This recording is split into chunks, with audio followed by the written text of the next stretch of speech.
성도님들에게 하나님의 사랑과 축복이 넘치시기를 축원합니다. 6월 1일 오늘 선거하는 날이죠. 그리고 또한 휴일이기도 합니다. 또 선거 마치시고 쉬시고 또 충족하시는 신체와 또한 영적으로 충족하는 귀한 시간 되기를 축원합니다. 오늘 말씀은 야고보서 4장 1절 말씀을 통해서 이제 성숙한 사람의 중요한 기준을 또 하나 생각하는데, 그것은 바로 뭐냐면 화평케 하는 사람입니다. 야고보서 4장 1절 말씀은 이렇게 되어 있습니다. 무엇 때문에 여러분 가운데 싸움이나 분쟁이 일어납니까? 여러분의 지체들 안에서 싸우고 있는 육체의 욕심에서 생기는 것이 아닙니까? 우리는 이 말씀 속에서 인간 사이에는 싸움과 분쟁이 일어난다는 것을 전제하고 얘기하는 것을 발견할 수가 있어요. 싸움도 없고 분쟁도 없는 것은 없죠. 무덤에 가면은 싸움이나 분쟁이 없겠죠. 죽은 사람들 사이에는. 그러나 살아있는 삶 속에서는 끊임없는 싸움이나 분쟁이 있는데, 그 싸움이나 분쟁의 원인은 육체의 욕심 때문이다라는 거예요. 근데 육체의 욕심은 사실은 성경 말씀 속에서도 계속 얘기하는 것은 내적인 욕망이죠. 내 안에 있는 내적인 욕망인데, 이 욕망이 채워지면은 갈등이 이루어질 수가 없겠죠. 그러나 그 욕망이 채워지지 않기 때문에 그래요. 무언가를 원하지만은 얻지 못해요. 근데 이러한 그 내적인 욕망과 갈등은 누구에게나 다 있습니다. 그러나 그 내적인 욕망과 갈등 때문에 문제를 일으키는 사람도 있지만은, 그 내적인 욕망과 갈등을 적절하게 제어해서 다른 사람에게 피해를 주지 않는 사람도 있죠. 성숙한 사람은 어떤 사람이겠습니까? 자기의 삶에 갈등이 없이 균형을 잡아가는 사람이고, 한 걸음 더 나아가서는 다른 사람들과의 문제점 속에서 또는 제3자들끼리의 문제점 속에서 그것을 화평케 하는 사람이 바로 하나님의 아들인 것을 발견하게 됩니다. 마태복음 5장 9절 말씀 속에서도 뭐라고 말하고 있냐면은, 평화를 이루는 사람, 화평케 하는 사람 복이 있나니 하나님이 자녀의 그들을 자기의 아들이라고 부르실 것이다 라고 말했습니다. 즉 화평케 하는 사람이 성숙하게 하는 성숙한 사람의 모습이고, 그 사람이 바로 하나님의 아들이래요. 그 성숙한 사람의 모습은 내 욕심을 따라 사는 게 아니라 자기 욕심은 제어하고 문제점이 있는 곳에 화평과 평화를 가져다 주는 사람이 성숙한 사람의 모습입니다.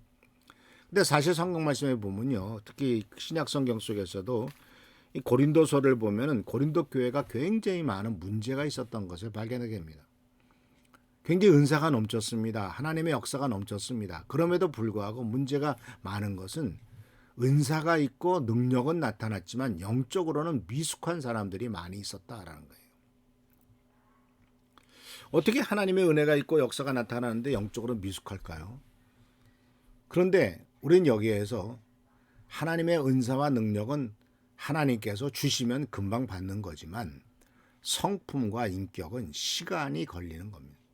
그렇기 때문에 성령의 역사에 대해서도 성령의 은사와 성령의 열매를 나누어서 생각해야 됩니다.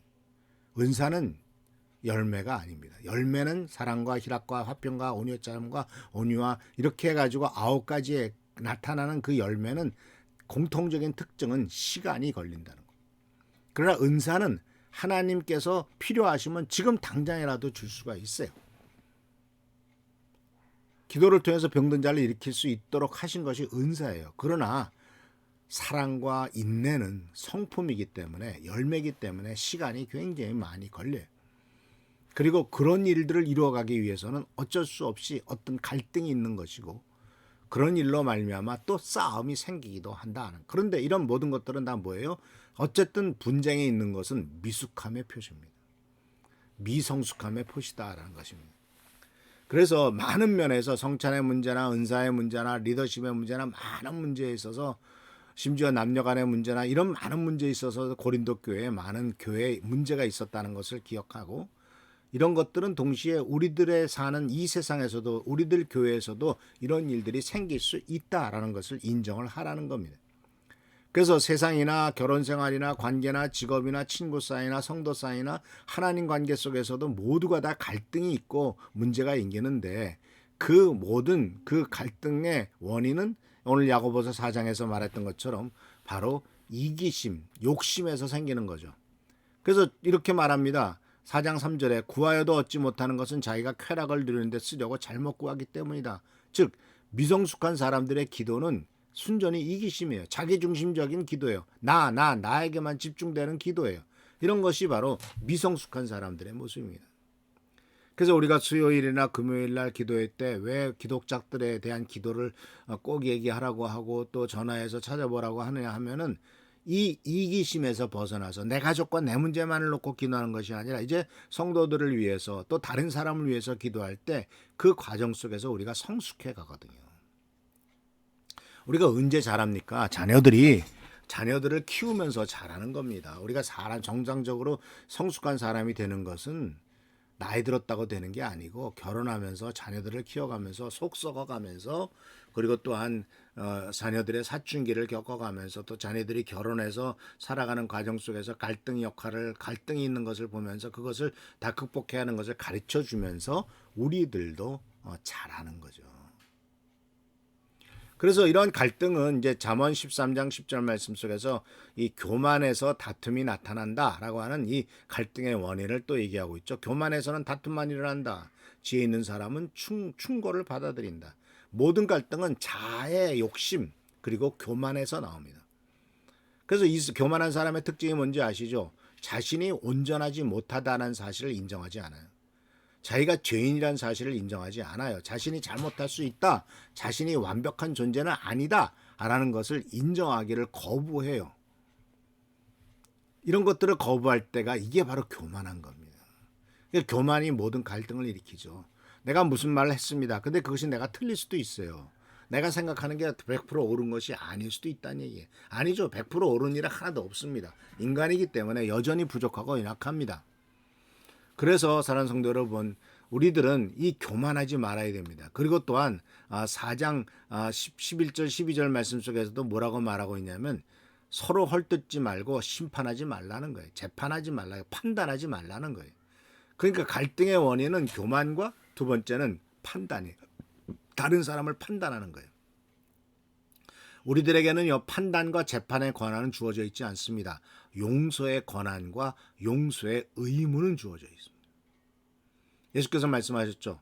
다른 사람의 죄를 용서해라. 이건 명령입니다. 그런데 놀랍게 그 용서에는 권한이 따르죠. 내가 그 죄를 용서하면 그가 다 용서받을 것이고 용서하지 않으면 그대로 있을 것이다. 그러니까 용서를 해야 되는 것은 우리들의 의무입니다. 그런데 용서에는 놀라운 축복과 권한이 따르더라. 힘이 있더라 하는 거예요. 그래서 우리에게 잘못한 사람에게 용서를 베풀면 그 용서가 이루어진다는 거죠. 그래서 사랑하는 성도 여러분, 우리가 판단하지 말고 용서해야 됩니다. 판단하지 말아야 될 이유는 아시죠? 나는 하나님이 아니에요. 하나님만큼 모든 것을 알고 있는 것이 아니에요. 겉으로 보는 것 같고 내가 몰라요. 현재 눈에 보이는 것이 다는 아니에요. 나는 동기를 몰라요. 원인을 몰라요. 겉으로 드러나는 일들만 볼 뿐이지. 그 전에 어떤 일이 있었는지 앞으로 무슨 일이 생길는지 아무도 몰라요. 그렇기 때문에 함부로 판단해서는 안 됩니다. 그 원인이 뭔지 모르기 때문에. 그래서 사는 성도 여러분, 우리는 어떤 때 하나님에 대해서도 오해하죠. 왜 하나님은 저렇게 행동하실까? 근데 그건 우리가 하나님이 되려고 하는 거죠. 우리는 하나님이 왜 그렇게 하시는지는 몰라요. 그래서 우리들이 할 수 있는 것은 용서하는 거예요. 그래서 예수님을 따라가는 거예요. 예수님께서 에베소서 2장 14, 17절에 예수님의 그 행위를 사도 바울이 이렇게 말했죠. 그리스도는 우리의 평화이십니다. 화해하셨습니다. 평화를 전하셨습니다. 우리가 할 일도 바로 그거예요. 하나님과의 관계를 통해 하나님과의 관계 속에서 평화롭게 하는 것, 화해를 주장하는 것이지 우리가 판단해서 너 틀렸어, 옳았어, 그렇어 이렇게 얘기할 수 있는 것은 아무것도 없다는 것을 꼭 기억하시길 바랍니다. 그래서 성숙한 사람은 화평케 하는 사람입니다. 갈등을 일으키는 사람이 아닙니다. 판단하는 사람이 아닙니다. 용서하는 사람입니다. 우리 모두가 다 화평케 하는 사람 되기를 축원합니다. 기도하겠습니다. 오늘도 주께서 우리들에게 성숙한 사람의 표시가 화평케 하는 사람이라는 사실을 말씀해 주셨습니다. 간절히 간구하고 나옵기는 우리들의 삶이 화평케 하는 삶이 되도록 하시고 남을 판단하거나 남을 정죄함으로써 문제를 일으키고 분란을 일으키는 일 없도록 주님 도와주옵소서. 오늘도 함께 하시기를 바라옵고 예수 그리스도의 이름으로 축복하며 간절히 기도하옵나이다. 아멘. 오늘도 하나님의 사랑과 승리와 축복을 경험하는 여러분 되시길 축원합니다. 할렐루야 축복합니다.